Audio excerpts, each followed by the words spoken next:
सारी भैया कौन भैया का हवन पुरनिया आदमी है, बड़ बड़ बोलते रहते हैं। आज से 2-3 महीना पहले कारलन अंकल टाइप का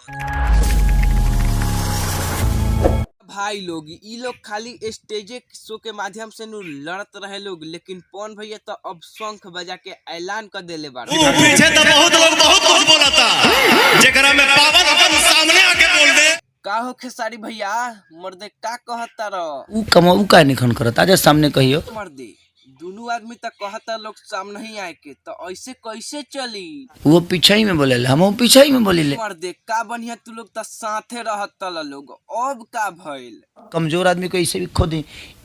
मर्दे तूहे लोग अब बताओ लोग, खेसारी भैया ओने से बोलता रह पुरनिया आदमी है, बड़ बड़ बोलते रहते हैं।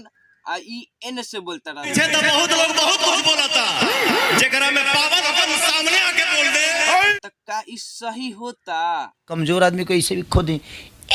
ऐसे करिएगा तो तुरंत रिएक्शन। या मर्दे तू दोनों आदमी कहता लोग कि भोजपुरी इंडस्ट्री के एकदम ऊपर ले जाए के बाद तू लोग साथे रहबा लोग तबे नु ऊपरवा जाई, ना तो नीचवे नु गिरी। सारा लोग तो तार लोग के विवादे देखता।